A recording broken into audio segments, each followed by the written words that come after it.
பயம். செத்துருவோம் செத்துருவோம் செத்துருவோம் செத்துருவோம் அப்படின்னு பயம் வந்துக்கிட்டே இருக்குது. எங்கள் அம்மா அடிக்கடிக்க சொல்லுவாங்க, எங்கள் 2 பேத்தையும் நடுக்கடலில் கட்டி போட்ட மாதிரி நாங்கள் வாழ்ந்துட்டு இருந்தோம். அங்கே யாரோடைய ஹெல்ப் இல்லை. நான் இமிக்ரேஷன் போகும்போது போலீஸ்காரெல்லாம் பயந்துட்டான். ஏன்னா நான் மஞ்சளாக இருப்பேன். திருச்சிக்கு வரும்போது எங்கள் சித்தி தான் நிற்கிறாங்க. அதுக்கு முன்னாடி நாள் நைட்டு தான் என்கிட்ட பேசுகிறாங்க. அதுக்கு அடுத்த நாள் நான் வந்து போய் இறங்குறேன். 4 மணி நேரத்துக்குள்ளே பார்த்தீங்கன்னா என்னுடைய 2 காலுமே வீங்கிருச்சு. டிஃபன் சாப்பிட்டு நைட்டு மாத்திரையும் சாப்பிட்டு கொஞ்ச நேரம் எங்கள் சித்திக்கிட்ட பேசிட்டு சடனாக எந்திரிக்கும் போது மூச்சு நின்றுச்சு பிரதர். நம்ம அடிக்கடி யோபுன்னு சொல்கிறதுனால சொல்கிறேன். அவர் எதனால் இந்த சோதனைக்கு வந்தார்னா தன்னுடைய நீதியின் நிமித்தம், இங்கே வந்து குடியின் நிமித்தம். எல்லாம் ப்ரேயர் முடித்து கேட்டாங்க, பிரதர் உங்களுக்கு எதாவது நடந்துச்சான்னு. எப்பவுமே ஜெபம் பண்ணி கேட்பாங்க பிரதர். ஆனால் நான் எப்பவுமே என்ன சொல்லுவேன்னா இல்லை ஒன்றும் இல்லை. ஆனால் அன்னைக்கு நான் ஃபீல் பண்ணேன், ஒருவன் தேவனுடைய ஆலயத்தை கெடுத்தால் தேவன் அவனை கெடுப்பார். ஏன்னா தேவனுடைய ஆலயம் பரிசுத்தமாக இருக்குது, நீங்களே அந்த ஆலயம்.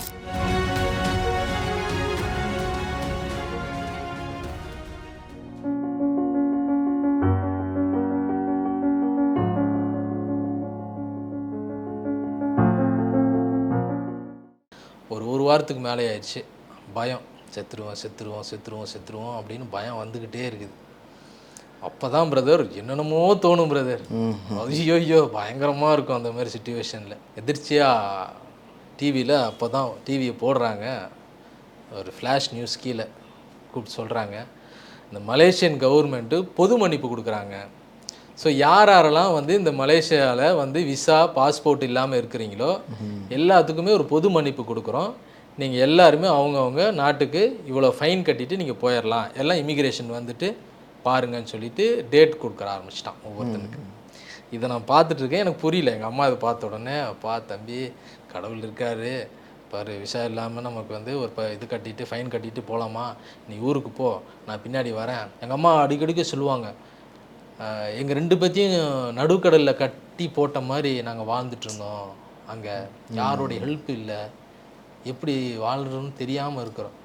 அப்போது இந்த மாதிரி ஒரு நியூஸை கேட்ட உடனே ரொம்ப சந்தோஷம். உடனடியாக போய் பக்கத்தில் இருக்கவங்கள்ட்ட காசை வாங்கி 1200 ரிங்கட்ஸ் அதை போய் கட்டி உடனடியாக ஃப்ளைட்டு 2 வாரம் கழித்து எங்களுக்கு ஃப்ளைட் கிடச்சிச்சு.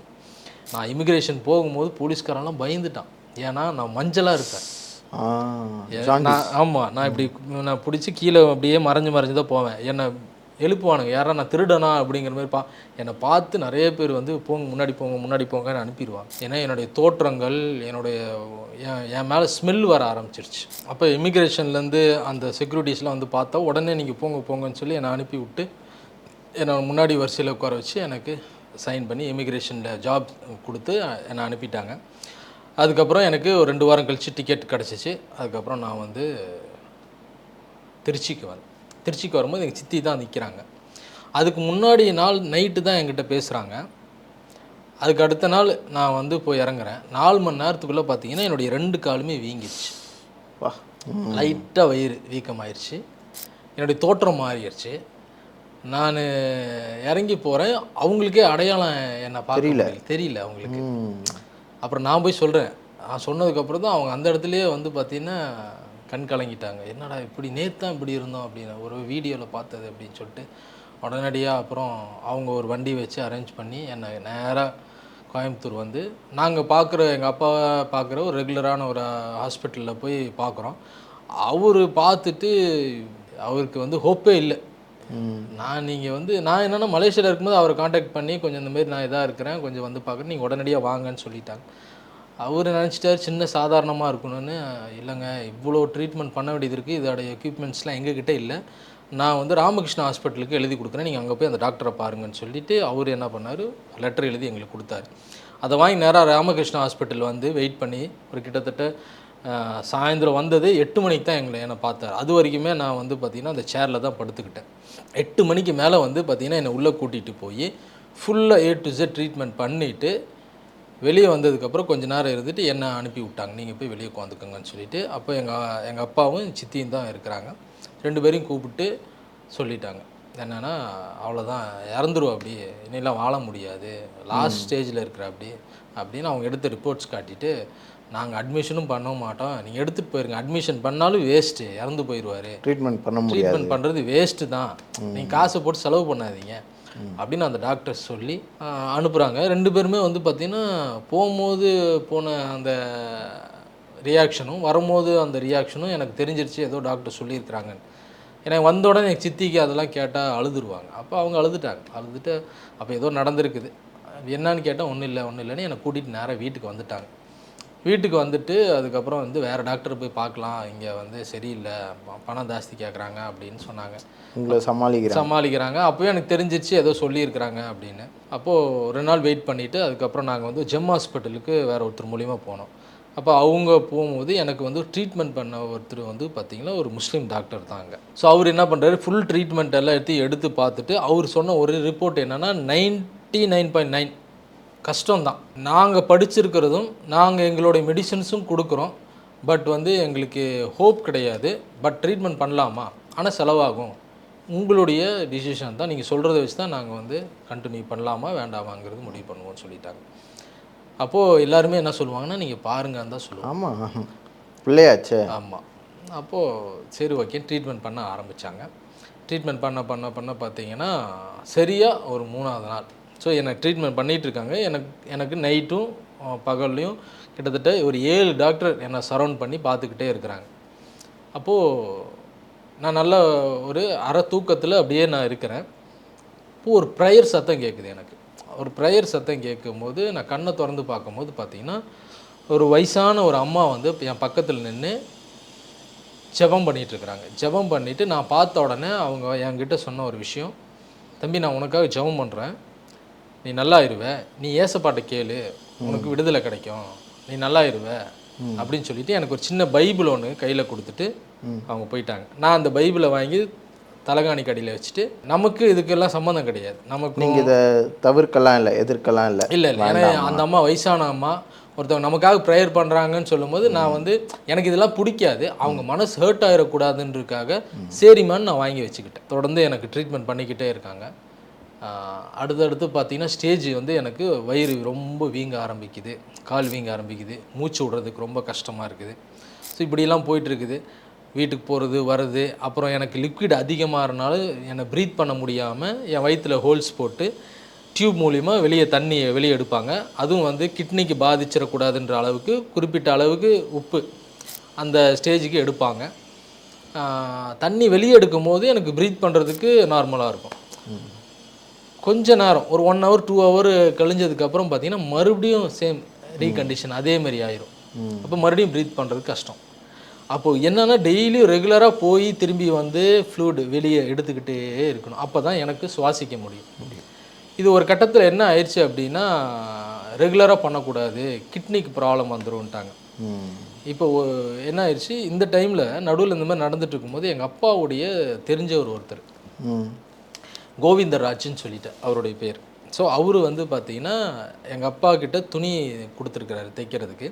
ஸோ அதை வாங்க வரும்போது பார்த்தா எப்பொழுதுமே எங்கள் அப்பாவோடைய கடை சாத்தியே இருக்குது. அப்போ இவர் எங்கே தான் போனாருன்னு சொல்லி ஒரு நாள் தொடர்ந்து இருக்கும் போது எங்கெங்கே அப்படின்னா என் பையனுக்கு இந்த மாதிரி ஆயிருக்கு அப்படின்னு சொல்லும்போது அவரும் ஒரு கிறிஸ்துவர் தான். ஸோ அவர் என்ன பண்ணார், வாங்க உடனடியாக போய் பார்க்கலான்னு சொல்லி அவர் வந்து அவரும் என்கிட்ட சொன்னது என்னென்னா, தம்பி ஏசப்பா உனக்கு விடுதலை கொடுப்பாரு, நீ நம்பு, நீ விசுவாசி, உனக்காக நாங்கள் சர்ச்சில் சொல்லி எல்லோரும் உனக்காக நாங்கள் ஜெபம் பண்ணுறோம் அப்படின்னு சொல்லிட்டு போயிட்டாங்க. சரி ஓகேங்க, அப்படியே எங்கள் அப்பா கூட வந்தாரேன்னு சொல்லி நான் ஒரு மரியாதைக்கு ஓகே அப்படின்னு சொல்லி. இது கோவிந்தராஜுங்கிற கிறிஸ்தவர். ஆமாம். சரி. அதுக்கப்புறம் தொடர்ந்து வந்து பார்த்திங்கன்னா அவர் வந்து ப்ரேயர் பண்ணிவிட்டு போயிட்டுருப்பார் வீட்டில் இருக்கும்போது. அப்படி இப்போது என்னென்னா அவங்க வந்து ப்ரேயர் பண்ணும்போது வந்து பார்த்திங்கன்னா நான் ஒத்துழைக்க மாட்டேன். ஸோ வந்துட்டாங்க என்னமோ செய்கிறாங்க. ஏன்னா என்னுடைய ஃபோக்கஸ் எல்லாமே வந்து பார்த்திங்கன்னா டாக்டர் ஒருத்தர் தான். அவரை மட்டும்தான் நான் ஃபோக்கஸ் பண்ணி அவரை மட்டும்தான் நான் நம்பிட்டு இருக்கிறேன்.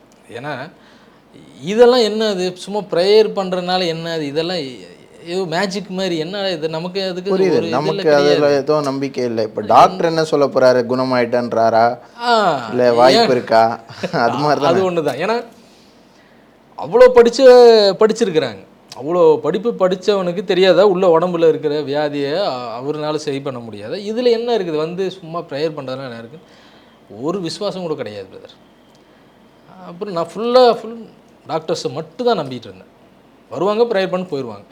ஒவ்வொரு டைம் சொல்லுவாங்க, உன்னை ஏசப்பா நேசிக்கிறார், நான் உங்களுக்காக ப்ரேயர் பண்ணுறோம், நீ அவர்கிட்ட கேளு அப்படின்னு சொல்லிட்டு போவாங்க. அம்மா அதெல்லாம் இந்த காதில் வாங்கிட்டு இந்த காதில் விட்டுட்டு போயிட்டே இருப்பேன் நான். சித்தி மாத்திரை எடுங்க சாப்பிட்ணும், அதை எடுங்க சாப்பிட்ணும், இப்படி தான் போயிட்டுருக்கும். அப்புறம் ஒரு கட்டத்தில் என்ன ஆயிடுச்சுன்னா, ஒரு நாள் ராத்திரி இதேமாரி சாப்பிட்டு டேப்லெட் போடணும். நான் கிட்டத்தட்ட ஒரு 15 டேப்லெட்டு மொத்தமாக, ஒரு 7 டேப்லெட் சாப்பிட்றதுக்கு முன்னாடி, அதுக்கப்புறம் மீதி டேப்லெட்டை சாப்பிட்டதுக்கப்புறம் கொஞ்சம் வெயிட் பண்ணி சாப்பிடணும், இன்ஜெக்ஷன் பண்ணணும். இப்படி தான் என்னுடைய ரொட்டீன். ரெகுலராக ஒவ்வொரு நேரத்துக்கும் 3 நேரத்தில் இப்படி தான் நான் இருக்கணும்.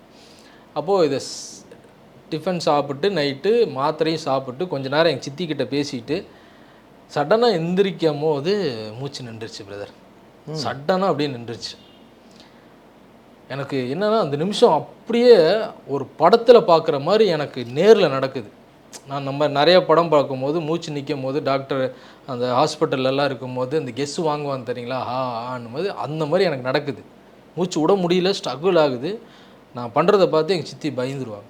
எப்பவுமே நான் எனக்கு வயிறு வலி எதாக வந்தாலும் பயங்கரமாக நான் கத்த ஆரம்பிச்சிடுவேன். ஏன்னா அந்த வலி தாங்க முடியாது. கண்டினியூஸாக எனக்கு அந்த வயிறு வலி இருக்கும், ஆனால் பயங்கரமான ஒரு பெயின் வரும். அந்த வலி தாங்க முடியாது, இழுத்து பிடிக்கும், வயிற்றுலேருந்து அப்படியே பிடிச்சி இழுக்கும். அந்த மாதிரி ஒரு வலியெல்லாம் வரும்போது நான் கத்த ஆரம்பித்தேன். இவங்களே பயந்துருவாங்க. உடனடியாக ரெகுலராக வந்து ஒரு ஆப்பில் கை இருந்துக்கிட்டே இருக்கும். கேபுக்கு அடித்த உடனே கேப் வரும், என்னை கூட்டிகிட்டு ஹாஸ்பிட்டல் போவாங்க. இப்படியே இருக்கும். அன்றைக்கி வந்து பார்த்திங்கன்னா 20 நிமிஷம் மூச்சு இல்லாமல் இருந்தேன் நான். வீட்டில் இருந்து ஹாஸ்பிட்டல் கூட்டிகிட்டு போகிறதுக்கு எனக்கு ஒரு 45 மினிட்ஸ் ஆகும். ஆனால் அன்னைக்குன்னு அந்த டிரைவர் என்னை கூட்டிகிட்டு அவ்வளோ வேகமாக கூட்டிகிட்டு போயிட்டார். போகும்போது என்னால் தவிக்கிறேன். கண்ணாடிலாம் அடித்து உடைக்க ட்ரை பண்ணுறேன், முடியல. ஏன்னா ஒரு 10 செகண்ட் கூட நம்ம மூக்கையும் வாயும் பொத்திட்டு நம்மளால் இருக்க முடியாது. 20 நிமிஷம் பிரதர் எப்படி தாங்கணுன்னு எனக்கே தெரியல. அவ்வளோ வேதனை.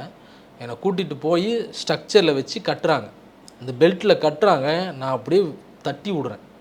தட்டி விடுற பெல்ட்டே கிழிஞ்சிருச்சு. ஆனால் எனக்கு சத்தியே கிடையாது. அப்போ சத்தியே இல்லாத மனுஷன் மூச்சு போகும்போது அப்போ எவ்வளோ போராடி இருப்பேன் நான். அந்த பெல்ட்டே கிழிஞ்சிருச்சு. அப்புறம் எல்லோரும் வந்து என்னை பிடிச்சி அமுத்தி என்னை ஐசியூக்கு கொண்டு போகும்போது, அந்த ஐசியூக்கு கொண்டு போக போக போக போக இந்த 2 மாதத்துக்கு முன்னாடி அந்த அம்மா வந்து சொன்னாங்க பார்த்தீங்களா, பாட்டி வந்து சொன்னாங்களே, அந்த பாட்டி வந்து ஜெபம் பண்ணி, தம்பி நீ ஏசப்பாட்டு கேளு, உனக்கு ஏசப்பா விடுதலை கொடுப்பாரு அப்படின்னு சொன்னது, நான் கத்திக்கிட்டு போராடிட்டு போகும்போது என் காதில் வந்து யாரோ சொல்கிற மாதிரி எனக்குள்ளே அந்த ஒரு உணர்வு வருது பிரதர். அந்த உணர்வு வரும்போது தான் நான் வந்து கேட்குறேன், வாயை திறந்து ஏசப்பா என்னை காப்பாற்றுங்க அப்படின்னு சொல்லிட்டு நான் வாயை திறந்து சொல்கிறேன். கத்திட்டு தான் போகிறேன். என்னை கூட்டிகிட்டு போய் ஸ்ட்ரக்சரில் வச்சு ஐசியூவில் உள்ளே போய் என்னோடய பாடியில் இருக்க அத்தனை ட்ரெஸ்ஸையும் ரிமூவ் பண்ணிட்டாங்க. டோட்டலாக ரிமூவ் பண்ணிட்டாங்க. ஏன்னா இப்போ எனக்கு லிக்விட் வந்து பார்த்திங்கன்னா தொண்டை அளவுக்கு இருக்கிறனால என்னால் ப்ரீத் பண்ண முடியல. இப்போ வந்து எனக்கு வயிற்றுலேருந்து எடுக்கக்கூடாது, ஏன்னா கிட்னிக்கு பாதிச்சிடும் கூட, வயிற்றுலேருந்து எடுக்கக்கூடாதுன்ட்டாங்க. இப்போ என்ன பண்ணுறாங்கன்னா, யூரின் பண்ணுற உறுப்பில் இன்ஜெக்ஷன் பண்ணி அதில் டியூப் உள்ளே விட்றாங்க. கொடுமையான ஒரு வலி அது. எவ்வளோ வலி வேதனையில் நான் கத்திக்கிட்டு போயிட்டுருக்கிறேன், மூச்சு விட முடியாமல் கத்திக்கிட்டு போயிட்டுருக்கிறேன். இதில் எல்லாம் ரிமூவ் பண்ணி என்னுடைய 2 காலையும் 2 பேர் விரிக்கிறாங்க, 2 கையை பிடிச்சி 2 பேர் இழுத்துக்கிட்டாங்க. யூரின் உறுப்பில் இன்ஜெக்ஷன் பண்ணி அதில் டியூப் உள்ளே சொருகி பேண்டேட் பண்ணி அதுக்கப்புறம் அதை எடுத்து ஒரு பேக் மாதிரி போட்டுருவாங்க. இந்த எலும்பு, இந்த பின்னாடி இருக்க எலும்பு பகுதியில் ஒரு இன்ஜெக்ஷன் பண்ணுறாங்க. எவ்வளோ ஒரு வேதனை தெரியுங்களா? வயிறு வலி தாங்க முடியல, மூச்சு விட முடியல. யூரினில் இந்த டியூப்பை போட்டு தொங்க விட்றாங்க. இங்கே ஒரு இன்ஜெக்ஷனு, இந்த சைடு கையை பிடிச்சி இழுத்துக்கிறாங்க, காலை 2ஐயும் பிடிச்சி இழுத்துக்கிறாங்க. மாஸ்க் வச்சுட்டாங்க, கத்த முடியல. ஆனால் இந்த வலி எல்லாமே உங்களுக்கு தெரியுது? எல்லாமே நான் உணர்றேன், எல்லாத்தையும் உணர்ந்துக்கிட்டு தான் இருக்கிறேன். கத்திட்டு இருக்கிறேன் நான், கத்த முடியல. மாஸ்க் வச்சுட்டாங்க. கடைசியில் கையெல்லாம் வந்து பிடிச்சி கட்டி காலை 2ஐயும் கட்டி விட்டுட்டு போயிட்டாங்க.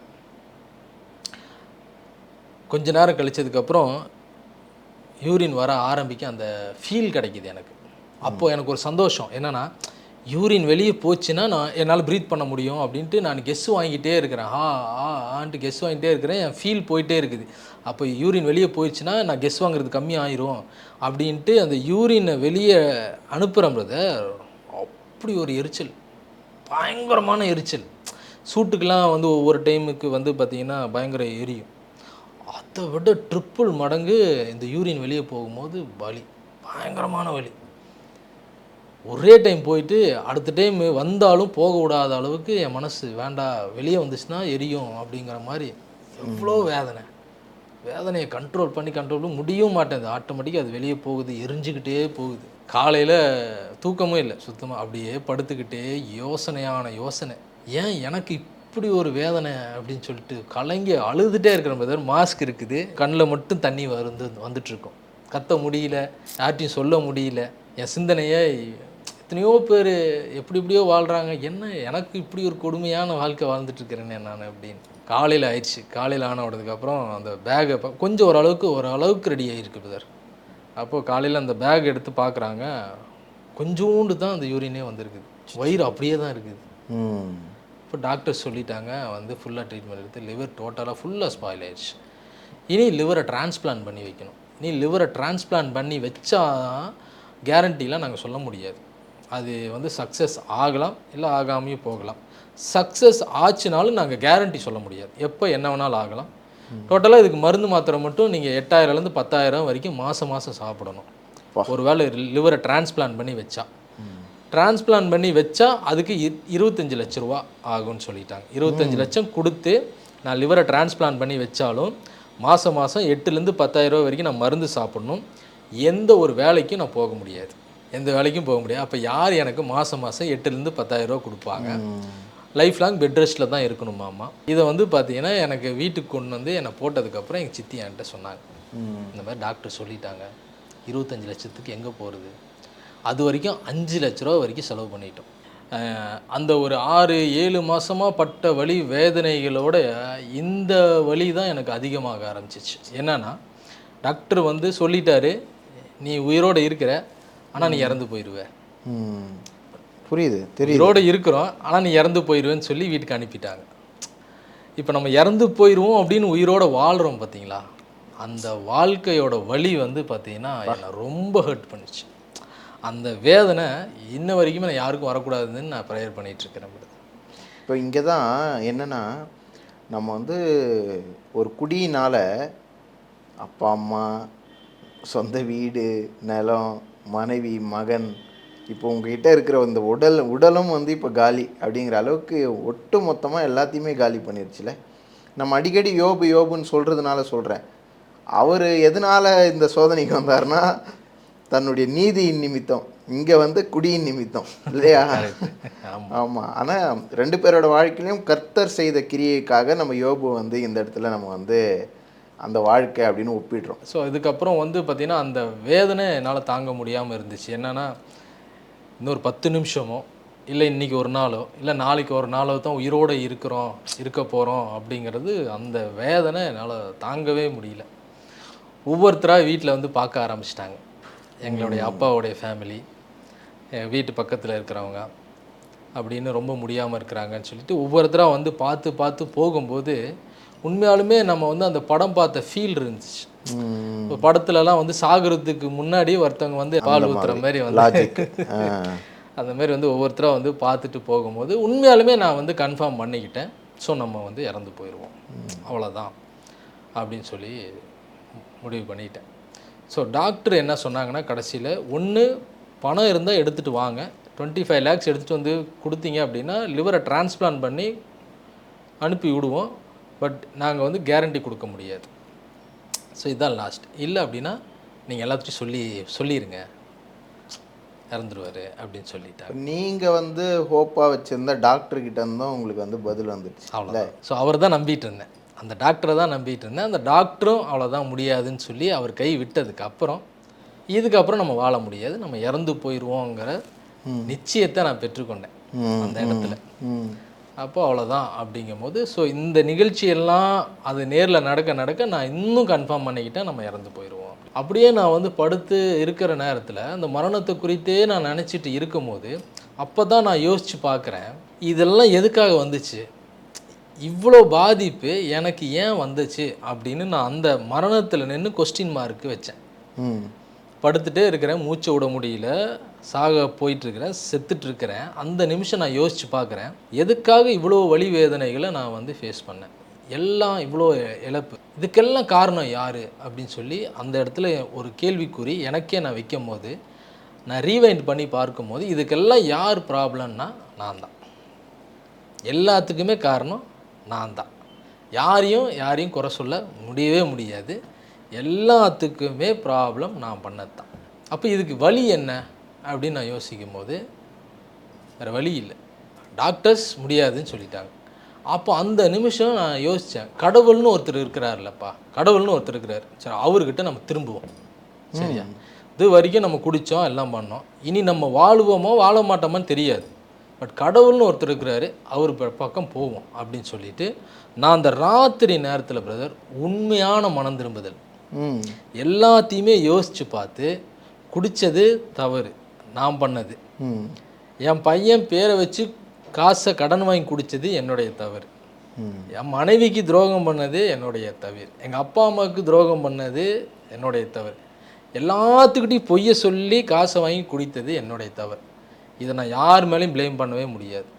அப்போ அந்த நிமிஷம் நான் முழுமையான மனம் திரும்புதல், நான் பண்ண தவறு, கடவுள்கிட்ட போவோம், நமக்கு சொல்லி கொடுத்த கடவுள்கிட்ட போவோம், இனி அவருடைய இஷ்டம் அப்படின்னு சொல்லிட்டு நான் மனம் திரும்பி, அல்லா இனி நான் வந்து குடிக்க மாட்டேன், இனி நான் கரெக்டாக இருக்கிறேன், என்னை பார்த்துக்கங்க அப்படின்னு சொல்லிவிட்டு நான் மொபைல் எடுத்து பிரதர் ஸ்பிரிச்சுவலாக போகலான்னு சொல்லி முஸ்லீம் சாங்ஸ் கேட்கலான்னு சொல்லி மொபைல் ஆன் பண்ணுறேன், டைப் பண்ணி முடிக்கிறேன், அந்த ஸ்க்ரீன் ஓப்பன் ஆகும்போது ஃபோன் ஆஃப் ஆயிடுச்சு. ஃபோன் ஆஃப் ஆயிடுச்சு. ஃபோன் ஆஃப் பண்ணி நான் மறுபடியும் அது ப்ரெஸ் பண்ணி பார்க்குறேன், ஒருவேளை சார்ஜ் எதாவது போயிடுச்சான்னு சொல்லி ஃபுல்லாக பட்டன் அமுத்தி பார்க்குறேன், ஆனே ஆகலை. அப்படியே வச்சுட்டேன், அப்படியே வச்சு அப்படியே உட்காரேன், தூக்கம் வந்துச்சு, தூங்கிட்டேன். கிட்டத்தட்ட ஒரு 11:30 மணி அந்த டைமிங் தான் இருக்கும் நைட்டு. சரி நான் தூங்கிட்டேன். அடுத்த நாள் காலையில் மறுபடியும் பிரதர் எங்கள் அப்பா கூட வந்து எனக்கு சுவிசேஷம் சொன்னவங்க திருப்பி வராங்க, ஏசப்பா உன்னை நேசிக்கிறார், நாங்கள் ஜெபம் பண்ணுறோம். அவர் வந்து அந்த கீழநள்ளிலாம் கோவிந்தராஜ் சொன்னா இல்லைங்களா, அவர் வந்து அந்த கீழநள்ளிலாம் மஞ்சக்காமாலைக்கு அதெல்லாம் எடுத்துகிட்டு வந்து கொடுத்து என்னை பார்த்துக்கிட்டு என்கிட்ட அன்பாக பேசிக்கிட்டே இருப்பார். அவர் என்ன சொன்னாலும் இந்த காதில் வாங்கிட்டு இந்த காதில் விட்டுருவேன், ஏன்னா நம்மளுடைய ஃபோக்கஸ் இறந்து போயிடும். இப்போ ப்ரேயர் பண்ணுவாங்க. ஆனால் உங்களுக்கு வந்து வாழணும்னு ஆசை வருது இப்போது? ஆமாம், வாழணும்னு ஆசை வருது, ஏன்னா எல்லாத்துக்கும் காரணம் நான் தான். இப்போ வாழணும்னு ஆசையாக இருக்குது, இப்போ டாக்டர்ஸ் முடியாதுன்ட்டாங்க, செத்து போயிடுவேன்னு சொன்ன அந்த வார்த்தை எனக்குள்ளே பயத்தை உண்டாக்கிடுச்சு. மரணத்துக்கு அப்புறம் நம்ம என்ன ஆக போகிறோங்கிறது தெரியல. அந்த மரணத்தில் நான் வந்து ஒரே பயத்தில் தான் இருக்கிறேன், இப்போ செத்துருவானா அப்போ செத்துருவானா, நான் நடுக்கத்தோடு தான் இருக்கிறேன். அப்போ இவங்க வந்து என்ன பண்ணுவாங்கன்னா இயேசுவை பற்றியே தான் சொல்லுவாங்க, அவர் உன்னை நேசிக்கிறார், நீ அவரை பிடிச்சிக்கோ, பைபிளை படி, ஒரு சாட்சியை சொல்லுவாங்க. எதுவுமே கேட்காது பிரதர். அந்த டைமில் என்னென்னமோ சொல்லியிருக்கிறாங்க, ஆனால் எதுவுமே என் காதில் விழுகவே விழுகாது, ஏன்னா என் சிந்தனை முழுசாக நான் செத்துருவேன். அவங்க பேசும்போது உங்களுக்கு ஆறுதலாக கூட இல்லையா? ஆறுதலாக ஓகேன்னு இந்த காதில் வாங்கிக்குவேன், இந்த காதில் வாங்கிட்டு இந்த காதில் விட்டுருவேன் நான். இப்போ இப்படியே தொடர்ந்து இருந்துக்கிட்டே இருக்குது. அப்புறம் வந்து பார்த்திங்கன்னா என் இருதயத்தில் திடீர்னு வந்து பார்த்திங்கன்னா என்னுடைய சின்ன வயசுலேருந்து என்னை வந்து அவங்களும் ஒரு தாய் போல் என்னை வந்து சின்ன வயசுலேருந்து பார்த்துக்கிட்ட ஒரு அம்மா தான் அவங்களும். அவங்களுடைய பேர் ஜெயந்தி அம்மா. ஸோ அவங்களும் இந்த நேரத்தில் நான் சொல்லிடுறேன், ஜெயந்தி அம்மா, சாந்தி அம்மா 2 பேரும். அவங்களும் என்னை சின்ன வயசுலேருந்து அவங்களும் என்னை பார்த்து வளர்த்து ஆளாக்கி விட்டவங்க தான் அவங்களும். ஸோ அந்த மரணத்தில் இருக்கும்போது வந்து பார்த்திங்கன்னா என் இருதயத்தில் அவங்கள வந்து வர சொல்கிறதுக்கு யாரோ எனக்கு சொல்கிற மாதிரி இருக்குது. ஏன் அப்படின்னா எல்லாருமே வந்து பார்த்துட்டு போகிறாங்க, நான் சாக போகிறேன், நானும் கன்ஃபார்ம் பண்ணிக்கிட்டேன் நான் சாக போகிறேன்னு. அவங்களையும் கூப்பிடுங்கப்பா, எங்கள் அப்பாட்ட சொல்கிறேன், அவங்களையும் கூப்பிடுங்க, அவங்களும் வந்து பார்த்துட்டு போகட்டும் அப்படின்னு சொல்லிட்டு எங்கள் அப்பா கிட்ட சொல்கிறேன். இப்போ அவங்களும் வராங்க, அவங்களும் வந்து பார்க்க வராங்க. பார்த்த உடனே அவங்களுக்கு ஷாக் ஆயிடுச்சு, என்னடா நீ இப்படி கிடக்கிற, நான் இப்படி இருப்பேன் நான் நினச்சி கூட பார்க்கல, அப்பா வயிறு வலின்னு சொல்லி சொன்னாங்க, அதனால தான் உன்னை பார்க்க வந்தோம், ஆனால் நீ இப்படி கிடக்குறிய அப்படின்னு சொல்லிட்டு வந்து சொன்னாங்க. அப்புறம் அவங்க என்ன பண்ணாங்க, அவங்களுக்கு போகிற சர்ச்சில் போய் ஊழியக்காரங்கிட்டலாம் சொல்லி, அப்போ அவங்க ஊழியக்காரங்களாம் வந்து எனக்கு ப்ரேயர் பண்ண ஆரம்பித்தாங்க. ஸோ அதுக்கப்புறம் சத்தியத்தை சொன்னாங்க. ஸோ இயேசுங்கிறவர் யார், எதற்காக இந்த பூமிக்கு வந்தார், இவர் நீ வந்து எல்லாரும் உன்னை கைவிட்டாச்சு, கடைசி நீ டாக்டரை தான் நம்பியிருந்த, அந்த டாக்டரும் உன்னை வந்து கைவிட்டுட்டாங்க, உன்னை படைத்த இறைவன் உன்னை கைவிட மாட்டார். அந்த இறைவனை உனக்கு காட்டுறேன், நீ பிடிச்சிக்கோ, உனக்கு ஒரு சுகம் கிடைக்கும், நீ நம்புறியான்னு கேட்டாங்க. நான் தலையாட்டிட்டு விட்டுட்டேன் பிரதர். நான் நம்பலை. அந்த மரணத்தில் இருக்கும் போது கூட நான் நம்பவே இல்லை, விட்டுட்டேன். எங்கள் அப்பா மறுபடியும் அடுத்த நாள் காலையில் என்னை கூட்டிகிட்டு போய் மந்திரவாதி அங்கே எங்கேன்னு போய் எல்லா இடத்துக்கும் கூட்டிகிட்டு வந்து கயிறு கட்டி கொண்டு வந்து போடுவோம். எப்படியாச்சும் ஏதாவது ஒரு இடத்துல சுகம் கிடச்சிருமா அப்படின்னு சொல்லி எங்கள் அப்பா கடைசியில் எல்லா இடத்துலையும் போய் அவரும் ப்ரேயர் பண்ண ஆரம்பித்தார். எங்கேயாச்சும் கூட்டிகிட்டு போனால் சுகமாயிருமான்னு சொல்லி பார்க்குறாரு, எங்கேயுமே ஆகலை. எவ்வளவோ காசு கொண்டு போய் 5000 10,000ன்னு அந்த மந்திரம் ஓதுறவங்களுக்கு அங்கே எங்கெல்லாம் கொடுத்து எங்கேயுமே சுகமாகலை. திருப்பி வந்து இயேசுவை பற்றி சொல்லி ஒன்றே ஒன்று சொன்னாங்க, நீ பாரு, அவர் உன்னை நேசிக்கிறார், அவர் தான் உன்னை படைத்திருக்கிறார், நீ ஒரே ஒரு டைம் நீ ட்ரை பண்ணு, ஏசப்பாவை நீ ட்ரை பண்ணு, உனக்கு சுகம் கிடைக்கும். நீ எப்போ சாக வேண்டியவாண்டா, ஆனால் நீ இன்ன வரைக்கும் உயிரோடு இருக்கிறதுக்கு காரணம் என்னென்னா அவர் உன்னை நேசிக்கிறாரு. இன்னொன்று சொல்லட்டுமா, ஒன்று உனக்காக அவர் ரத்தம் சிந்திருக்கிறாரு. என்ன ரத்தம் சிந்திருக்கிறாருன்னா என்ன ரத்தம் சிந்திருக்கிறாரு கேட்டீங்க? ஆமாம், என்ன ரத்தம் சிந்திருக்கிறாரு? நீ செய்த பாவத்திற்கும் நான் செய்த பாவத்துக்கும் அவர் மரித்திருக்கிறார். நான் இன்ட்ரடியூஸ் பண்ணுறேன், அந்த ஏசப்பாட்டை கேளு, உனக்கு விடுதலை கிடைக்கும்னு சொல்லி சொன்னாங்க. அப்போ தான் எனக்குள்ளே வந்து பிரதர் எல்லா இடத்துக்கும் போயிட்டு வந்து எனக்கு எங்கேயுமே சுகமாகலை. ஆனால் இவங்க வந்து ஃபோர்ஸ் பண்ணி ஏசப்பாட்டை கேளு, உனக்கு சுகம் கிடைக்கும்னு சொல்லி சொல்ல தான் நான் யோசித்து பார்த்தேன்.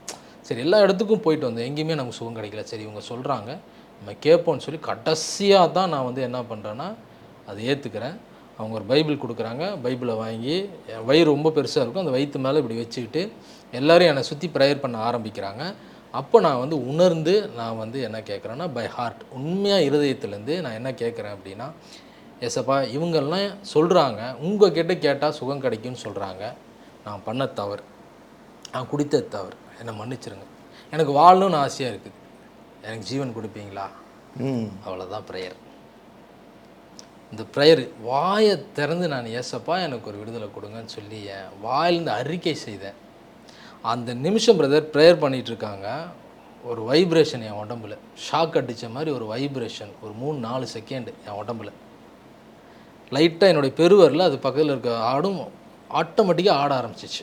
சுற்றி இருக்கிறவங்க அத்தனை பேர் அந்த பார்க்குறாங்க, நானும் கண்ணை திறந்துட்டு இருக்கிறேன், தனியாக ஆடுது. எது விரல், பெரிய வரலும் சின்ன வரலும் அது மட்டும் ஆடுது.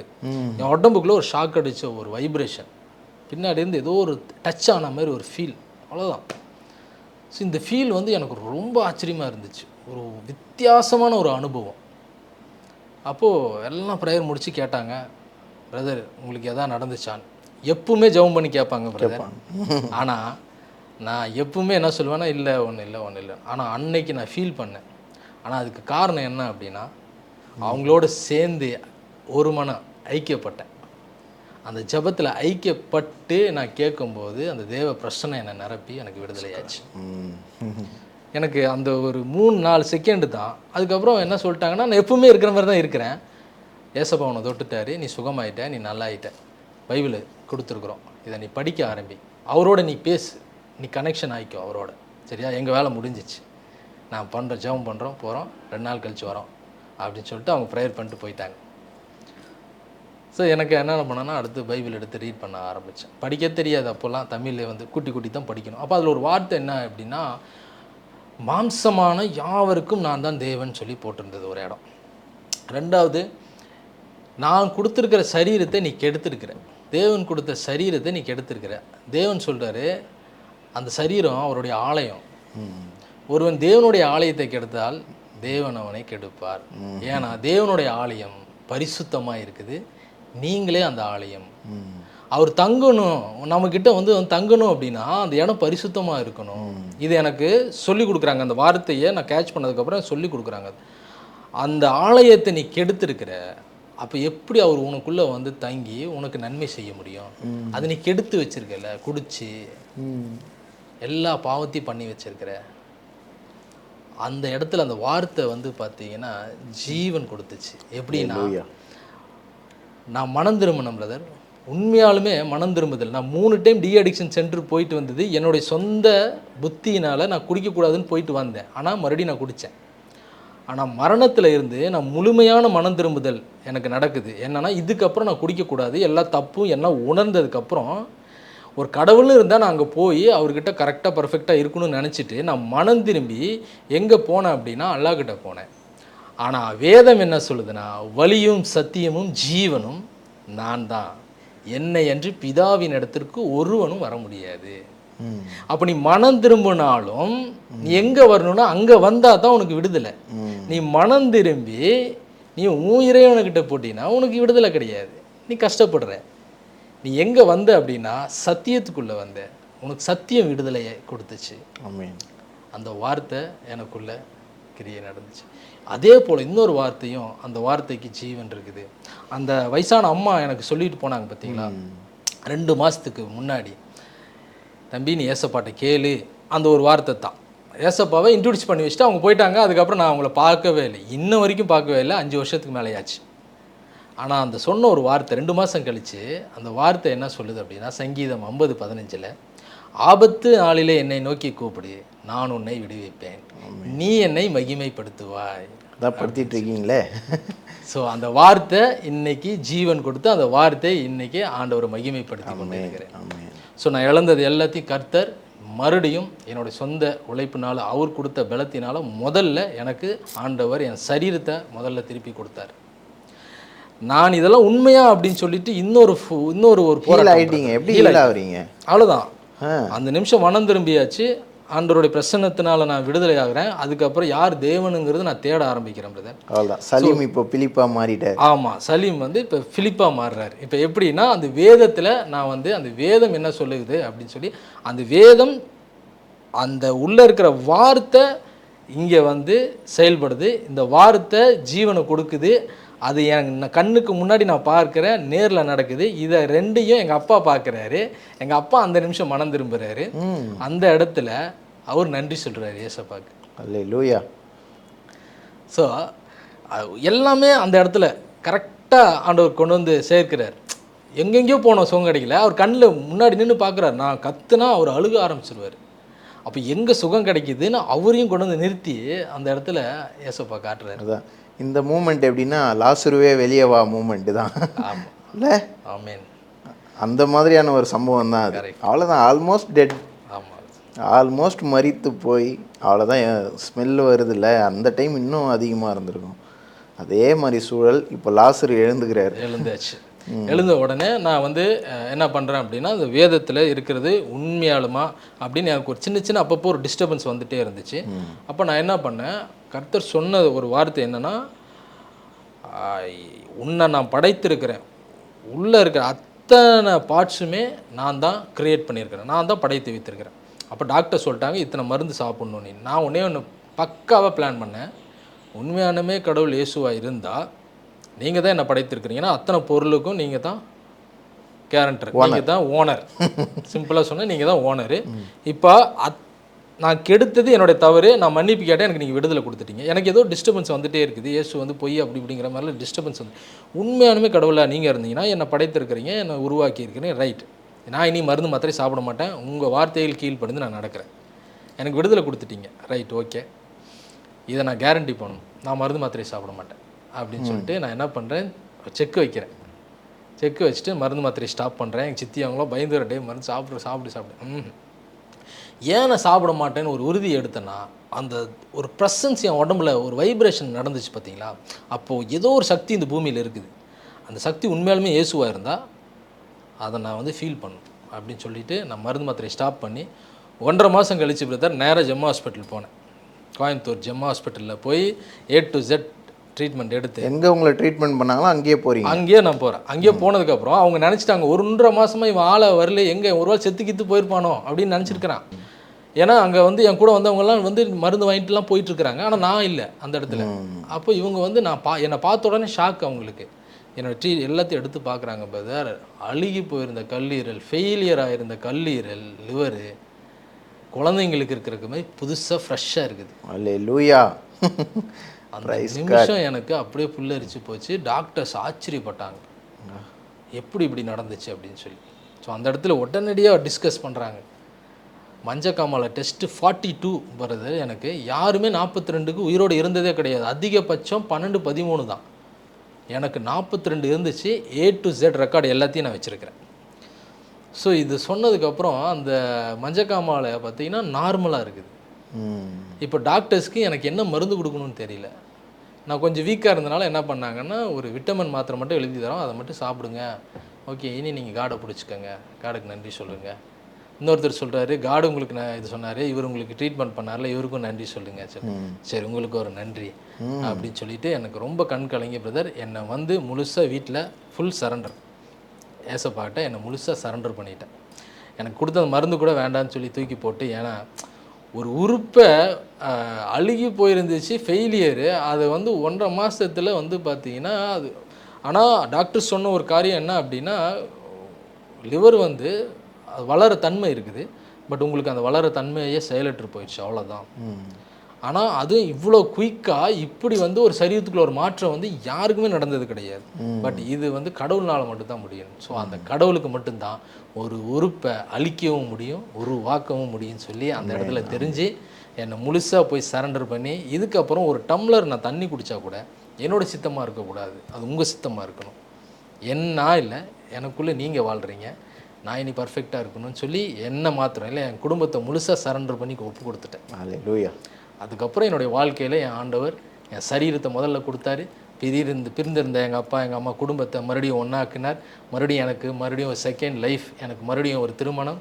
என்னுடைய ஊழியத்தை ஆண்டவர் ஒவ்வொரு படியிலையும் வந்து பார்த்திங்கன்னா சொல்லி எப்படி செய்யணும், எப்படி பண்ணணும்னு ஒவ்வொரு இடத்துலையும் இன்றைக்கி ஆண்டவர் அருமையாக வழி நடத்திட்டுருக்கிறாரு. ஸோ ஒரு இறைவன் இருக்கிறாரு, கடவுள் இருக்கிறாரு அப்படின்னு சொல்லி நான் இந்த வீடியோ மூலிமா எல்லாத்துக்கும் சொல்கிற ஒரு காரியம், ஒருவேளை கடவுள் இருக்கிறாரு அப்படின்னா அந்த கடவுள் கூட இருக்கிற அந்த அனுபவத்தை நீங்கள் பெற்றுக்கொள்ளணும் அப்படின்னா ஒரே ஒருத்தர் தான், அந்த இயேசு கிறிஸ்து ஒருத்தர்னால மட்டும்தான் அந்த உணர்வை உங்களுக்கு கொடுக்க முடியும். நீங்கள் எவ்வளோக்கு எவ்வளோ கடவுள் இயேசுவை தேடுகிறீர்களோ அவர் அதுக்கு உங்களுக்கு வெளியரங்கமாக பதில் கொடுப்பார். நம்ம வேதத்துலேயும் நாங்கள் இதுதான் படிக்கிறோம். அவரிடத்துல அன்பு கூறும்போது அவர் என்ன சொல்கிறார் அப்படின்னா, நான் என்னையே நான் வெளிப்படுத்துவேன் உனக்கு அப்படின்னு சொல்லி சொல்கிறார். ஸோ ஒரு இறைவனோட நான் கடவுள் பக்தியாக இருக்கிறேன், நான் கடவுளோடு இருக்கிறேன், கடவுளோடு இருக்கிற அந்த அனுபவம் ஒவ்வொரு நொடியும் உங்களுக்கு இருக்கணும். அந்த அனுபவத்தை பெற்றுக்கொண்டு நான் இன்றைக்கி கடவுளுக்காக நான் இந்த ஊழியத்தை செய்து கொண்டு இருக்கிறேன். எல்லா இடத்துலையும் இந்த ஊழியத்தை நான் வந்து ஆண்டவர் கிருபையாக வழி நடத்தி கொண்டு இருக்கிறார். அநேகருக்கு நான் சாட்சியாக இருக்கிறேன். ரொம்ப ஆசீர்வாதமாக இருந்தது. இன்றைக்கி ஆண்டவர் என்ன அநேக இடங்களில் என்னை கூட்டிகிட்டு போய் இந்த சாட்சிகளை சொல்ல வச்சுட்டு இருக்கிறார். இண்டிவிஜுவலாக அதான் நீங்கள் எங்கெல்லாம் நீங்கள் தனி நபர்களை சந்திக்கிறீங்களோ, யாரெல்லாம் போதை பழக்கத்துக்கு அடிமையாக இருக்காங்களோ அங்கெல்லாம் போயிட்டு உங்களுடைய சாட்சியை சொல்கிறீங்க. கண்டிப்பாக இது வந்து எந்த வெளிச்சமும் இல்லை, எந்த மேடையும் இல்லை, ஆமாம், எந்த பிரசங்க பீடமும் இல்லை.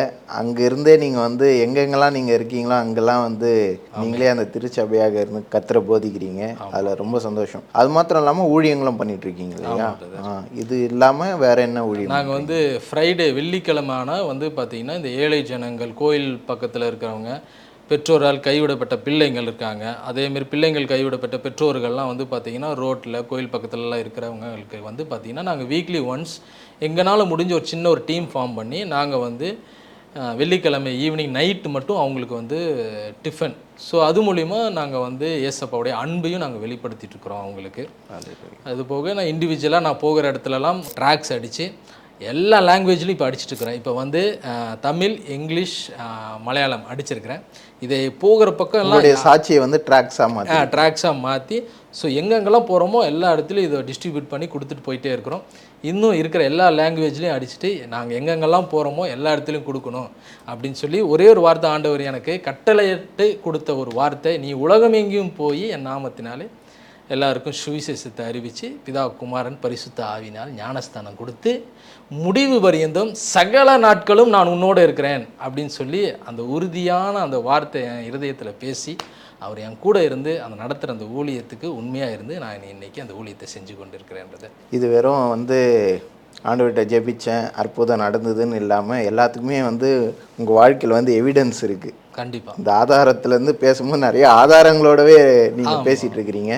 நீங்கள் இழக்கக்கூடாத எல்லாத்தையும் இழந்து இன்றைக்கி வந்து உண்மையாகவே உங்களுடைய ஊழியத்துக்கு செகண்ட் லைஃப் மினிஸ்ட்ரின்னு பேர் வச்ச மாதிரியே ஒரு செகண்ட் லைஃப்பில் நீங்கள் இழந்ததை விட ஒரு மதிப்பு, மரியாதை இதெல்லாம் பார்க்கும்போது 25 லட்சம் கொடுத்து ஆப்ரேஷன் செய்து மாதம் 10,000 ரூபாய் கொடுத்துலாம் செய்ய வேண்டிய ஒரு விஷயத்த இயேசு அப்படின்னு இருந்த இடத்துல மனம் திரும்பி உண்மையாக அழைக்கும் போது ஆண்டவர் இலவசமாக பண்ணிட்டு போகிறாரு. உங்களோட வாழ்க்கை நிறைய பேருக்கு உண்மையாகவே பெரிய ஊழியான கர்த்தர் வந்து உங்களை தாயின் கருவிலேயே உலகத்தின் தோட்டத்துக்கு முன்னுமே அழைத்ததுனால உங்களை இந்த அளவுக்கு வந்து கர்த்தர் வந்து அதிசயமாக அவருடைய கிரியை உங்கள் வாழ்க்கையில் நடப்பித்து இன்றைக்கி நிறைய பேருக்கு நீங்கள் வந்து ஒரு சாட்சியாக இருக்க முடியும். உங்கள் நிமித்தம் இன்னொருத்தவங்களுக்கு ஒரு லைஃப் கொடுத்து உங்கள் குடும்பம் வந்து கிறிஸ்துவுக்காக வாழும்படி இந்த சலீம் பிலிப் இந்த 2 பேருமே வந்து அற்புத விதமாக வந்து தேவனுடைய அற்புத சாட்சியை வந்து இந்த பூமிக்கு உப்பா வெளிச்சமாக நீங்கள் வந்து கொடுத்துக்கிட்டே இருக்கிறீங்க. அதுக்கு ரொம்ப ரொம்ப சந்தோஷம். Thank you so much. தேங்க்யூ. என்னை போல் இருக்கிற அநேகருக்கு நான் சொல்லுகிற ஒரே ஒரு விஷயம் என்ன அப்படின்னா, உங்களை சுற்றிய கடவுள் இருக்கிறாரு. அந்த கடவுளை நான் இப்போ இன்ட்ரடியூஸ் பண்ணுறேன். ஏதோ ஒரு ஆபத்தான சூழ்நிலை, ஏதோ ஒரு விஷயத்தில் நீங்கள் பாதிக்கப்பட்டிருக்கீங்க, ஏதோ ஒரு மைண்டில் வந்து ஏதோ ஒரு பிரச்சனையை செலுத்திட்டு அதுலேருந்து வெளியே வர முடியாமல் ஏதோ ஒரு ப்ராப்ளமில் இருக்கிறீங்க அப்படின்னா, இந்த நேரத்தில் நான் சொல்கிறேன், எனக்கு இன்ட்ரடியூஸ் பண்ணி வச்ச அதே இயேசுவை நான் உங்களுக்கு இன்ட்ரடியூஸ் பண்ணி வைக்கிறேன். நீங்கள் அவரை நோக்கி நீங்கள் பார்த்து உண்மையாலுமே நீங்கள் அவரை கூப்பிட்டீங்க அப்படின்னா, அவர் உங்களுக்கு எல்லா பிரச்சனையிலேருந்து விடுதலையாகி உங்களுக்கு எந்தெந்த பிரச்சனையிலலாம் நீங்கள் ஃபேஸ் பண்ணி வந்தீங்களோ அந்த அத்தனை பிரச்சனையிலேருந்து விடுதலையாகி உங்களுக்கு ஒரு சமாதானத்தை கொடுப்பார், நித்திய ஜீவனை கொடுப்பார். இன்றைக்கி நம்ம மரித்தா நாளைக்கு எங்கே போவோம்னு தெரியாத ஒரு வாழ்க்கையை இந்த பூமியில் வாழ்ந்துட்டுருக்குறோம். ஸோ கிறிஸ்து நமக்கு உள்ளே வந்துட்டார் அப்படின்னா உங்களுக்கு ஒரு ரட்சிப்பு கிடைக்கும். அந்த ரட்சிப்பின் அனுபவத்தை நீங்கள் பெற்றுக்கொள்ளுங்க. மரித்தாலும் பிழைத்திருப்பான்னு சொல்லி வேதம் வசனம் நமக்கு கற்றுக் கொடுக்கறது போல் உங்களுடைய வாழ்க்கையில் எல்லா கஷ்டங்களும் மாறும். ஒரு பீஸ்ஃபுல்லான வாழ்க்கை, நிம்மதியான வாழ்க்கையை நீங்கள் கிறிஸ்துக்குள்ளே வாழ முடியும்னு சொல்லி இந்த பதிவு மூலிமா நான் உங்களையும் ஆசீர்வதிக்கிறேன். ஏற்ற நேரத்தில் நீங்கள் அவரை கூப்பிடுங்க. நீங்கள் அவர் கூப்பிடும் போது ஏற்ற நேரத்தில் அவர் உங்களுக்கு பதில் கொடுப்பார். God bless you. கர்த்தர் உங்களை ஆசீர்வதிப்பார். தேங்க்யூ. ரொம்ப ரொம்ப சந்தோஷம். இதே டைம் நான் ஒரு விஷயம் ஒன்று சொல்லிடுறேன்.